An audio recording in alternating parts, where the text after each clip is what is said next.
Hello everyone, this is Rahul Kulkarni. सब लोगों का स्वागत करता हूँ फाइनेंशियल प्लानिंग के इस वीडियो सीरीज में। ये वीडियो में मैं एक लाइव केस स्टडी शेयर करने वाला हूँ। लास्ट वीक एक क्लाइंट मेरे पास आया था जिसको 5000 की एसआईपी करनी थी। मैंने उसको एक सवाल पूछा कि 5000 यही आंकड़ा आप क्यों बोल रहे हो, क्यों? कि मुझे मालूम था उसका अर्निंग अच्छा है। तो बोला नहीं, मेरा सिर्फ मंथ में 5000 to 6000 ही रुपीज बच जाते हैं।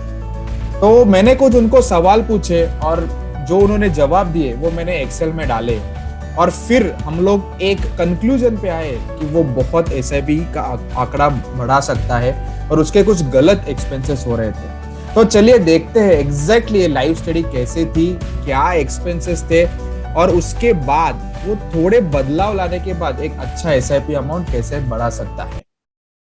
दूसरी चीज ये मैं क्यों बताना चाहता हूं, एक ध्यान में रखो, कॉस्ट ऑफ डिले बहुत बड़ा होता है। यानी आपने आज चालू किया अमाउंट से, लेट से 10,000 से चालू किया और आप 20-25 हजार से चालू कर सकते थे।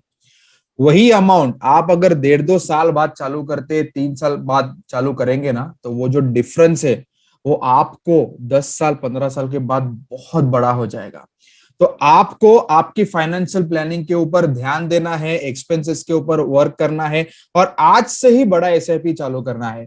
सो ये केस स्टडी हम लोग देखते हैं एग्जैक्टली क्या हुआ था। मैंने जब भी उनसे बात की, वो क्लाइंट से बात की, तो मुझे पता चला कि कुछ बदलाव लाने जरूरी है एक्सपेंसेस में, जो अगर बदलाव लाए तो उनकी एसआईपी अमाउंट बढ़ जाएगी।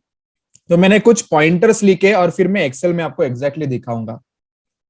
वो क्लाइंट का इनकम था ऑलमोस्ट 1 लाख रुपया पर महीना, मतलब उनके घर में 1 लाख रुपया महीना आ रहा था। मैंने कुछ एक्सपेंसेस उसके निकाले तो वो हेडर्स थे। उसके पास एक होम लोन था जो चालू था, जो सेकंड होम लोन था, यानी सेकंड घर का होम लोन था, पहले घर का भी नहीं था। कार लोन था, इंश्योरेंस प्रीमियम, एलआईसी प्रीमियम्स थे।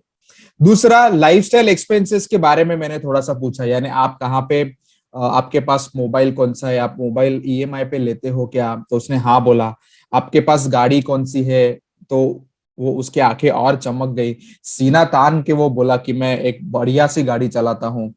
मैंने उसको बोला कौन से होटल में जाते हो, एक आप वेकेशंस करते हो? तो उसने हाँ, बहुत बढ़िया वेकेशंस करता हूँ। तो ये चीजें आप भी ध्यान में रखो, आपके लाइफ में भी ये चीजें होती रहेगी।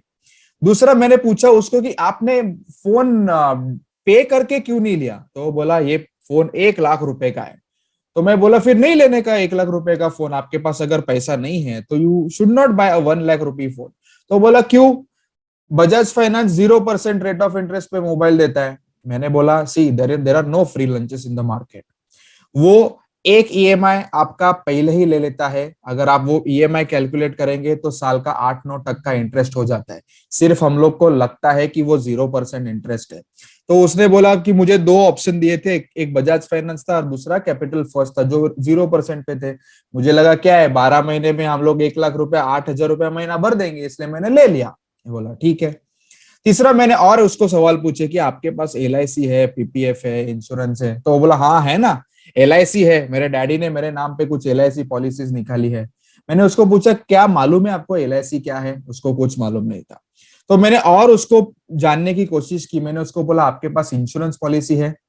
तो बोला इंश्योरेंस पॉलिसी नहीं है, पर कुछ तो है जहां पे इंश्योरेंस मुझे 5 साल भरना है और 5 साल के बाद छठा साल कुछ नहीं और सिर्फ 5-6-7 कुछ तो इनकम आने वाला है। मैं बोला that are ULIPs, unit linked insurance policy. मालूम है आपको क्या है? वो बोला मालूम नहीं है। मैंने उसको और सवाल पूछे, आपके पास मेडिक्लेम है, टर्म इंश्योरेंस है?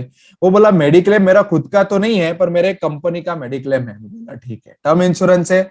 उसको टर्म इंश्योरेंस क्या है मालूम ही नहीं था। तो ये चीजें फिर जैसे मैंने उसको सवाल पूछे, मैंने क्या किया, मैंने एक एक्सेल में बैठाई। अभी मैं आपको एक्सेल भी दिखा देता हूँ मैंने एक्चुअली क्या किया। मैंने क्या किया, सिर्फ मुझे पता चला कि ये बंदे का income at at this age was amazing. उसका एज कुछ तो 29-30 था। उसकी मंथली सैलरी थी वो 1 लाख रुपया थी, यानी 1 लाख रुपया ऑलमोस्ट उसको घर में आते थे। तो जैसे मैंने सवाल पूछे थे उसको मैंने पूछा कि तेरा घर में कितना पैसा जाता है, यानी मैंने एक रफ कैलकुलेशन किया। तो वो बोला इलेक्ट्रिसिटी प्लस मेड मेरा 7,500 है, ग्रोसरी 10,000 है और रेंट 15,000 रुपया जाता है। सो मैंने उसका टोटल किया 32,500 है। ये तो उसके एक्सपेंसेस होने वाले हैं, ये दीज आर मैंडेटरी एक्सपेंसेस, इसको हम लोग कुछ नहीं कर सकते। फिर मैंने पूछा लाइफस्टाइल एक्सपेंसेस क्या है। ओके, तो वो बोला मैं बढ़िया सी होंडा सिटी चलाता हूँ। तो मैंने उसको पूछा न्यू ब्रांड है सेकंड हैंड है? तो बोला नहीं, ये न्यू ब्रांड नहीं है, क्योंकि मैं सीख रहा हूं तो मैंने सेकंड हैंड कार ली है। तो मैंने बोला तूने जो सेकंड हैंड कार ली है उसका रेट ऑफ इंटरेस्ट तुझे मालूम है? वो बोला हाँ मालूम है, कुछ 10-11% 12% है। तो मैं बोला ये तो बहुत ज्यादा रेट ऑफ इंटरेस्ट आप पे कर रहे हो, ईएमआई कितना जा रहा है? वो बोला 27,000 मेरा ईएमआई जाता है। आप अभी इसमें ध्यान रखो, 1 लाख रुपया सैलरी है इन हैंड और उसमें से 27,000 सिर्फ ईएमआई जा रहा है, यानी 27% of his net monthly income जा रहा है स्टेटस के लिए। मैंने उसको बोला जो मोबाइल लिया है उसका क्या ईएमआई जाता है? वो बोला अप्रोक्सीमेटली 6,300 6,500 जाता है। मैंने यहाँ पे 6,000 लिख लिया। दूसरा चीज, वो बोला हम लोग को होटल, एक्सपेंसिव होटल में जाने की आदत है, हम लोग को अच्छा लगता है नए नए क्यूजिन्स ट्राई करना। तो मैंने उसको बोला एक बार देख ले लास्ट महीने में कितना तूने स्पेंड किया होटल्स पे। तो उसने उसका मोबाइल निकाला, उसमें ऐप में गया बैंक के और उसने कैलकुलेट किया। तो लास्ट महीने का जो बिल था वो 21,000 था। मैंने बोला ठीक है, हम लोग एक महीने का नहीं देखते, हम लोग 3 महीने का एवरेज निकालते।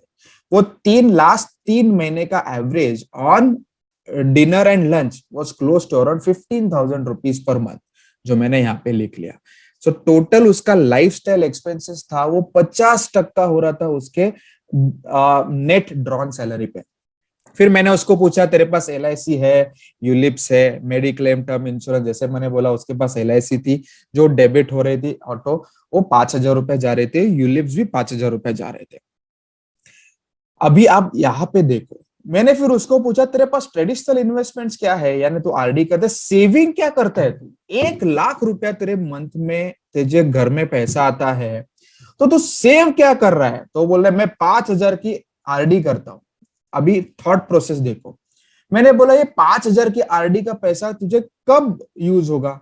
वो बोला मैं ये पैसा एवरी दिवाली के लिए सेव करता हूं। यानी वो 12 महीने की आरडी करता है, 60,000 उसका बच जाता है, जो भी इंटरेस्ट पकड़ दे 65-67,000 हो जाता है। वो 67,000 वो निकाल लेता है और दिवाली में स्पेंड कर लेता है, यानी एज सच उसका सेविंग कुछ नहीं है।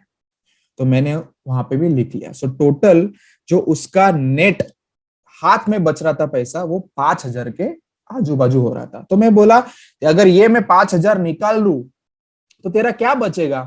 तो बोला नहीं, मेरी वाइफ को भी 25,000 सैलरी है, तो मैंने यहाँ पे 125,000 मंथली कर लिया। तो उसमें से उसने 5,000 की एसआईपी चालू की। अभी ध्यान रखो, आउट ऑफ 1,25,000 48,000, यानी अगर मैं परसेंटेज टर्म्स में निकालू तो 26% उसका पैसा जा रहा था। सॉरी कुछ तो गड़बड़ हो गई, 1 minute. 48,000 divided by this into 100, सो उसकी ऑलमोस्ट 38% 38% उसका पैसा जा रहा था, 38.4% उसका पैसा जा रहा था सिर्फ उसके स्टेटस को दिखाने के लिए। अब ये गलत है या सही है ये आप ही जान लो, पर ये पैसा अगर आप किसी अच्छे म्यूचुअल फंड में इन्वेस्ट कर सकते हो, ट्रस्ट मी आपका पैसा बहुत बढ़ जाएगा। जैसे मैंने बताया वो 5,000 की एसआईपी करने को आया था, मैंने उसको एक सिनेरियो दिया, उसका एज था लेट से 25 ईयर्स। दूसरा वो एक्चुअली एज था उसका 30। ओके, उसका एज जब ये आया था वो 30 ईयर्स था। मैंने उसको बोला तेरा कॉस्ट ऑफ डिले जो है, तू जो 5 साल पहले कर सकता था वो तू अभी कर रहा है, इसका कंपाउंडिंग इफेक्ट कितना आएगा ना ये तू याद रख। वो बोला मुझे और 10-15 साल में रिटायर होना है, यानी मुझे फाइनेंशियल फ्रीडम अचीव करना है ताकि उसके बाद मुझे ज्यादा काम करने की नौबत ना आ सके। मैंने उसको एक एग्जांपल दिया, लेट से 25 ईयर्स में उसने 10,000 की एसआईपी की, मंथली एसआईपी।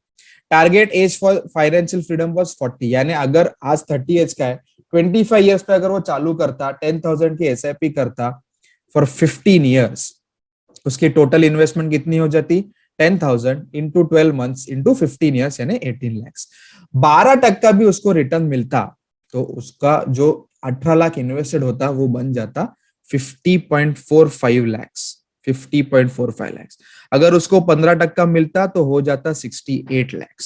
पर अगर वो अभी 30,000 का है, 30 साल का है सॉरी, और वो 20,000 की एसआईपी करता है, वो करने को आया था सिर्फ 5,000।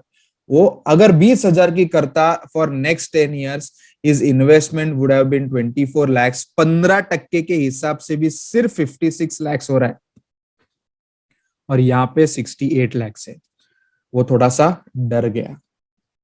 वो बोला अभी मैं क्या करूं यहाँ पे। मैंने उसको एक सॉल्यूशन दिया। मैंने उसको बोला क्या करना है तुझे, जो कार लोन ईएमआई है वो तुझे पहले उड़ा देना है।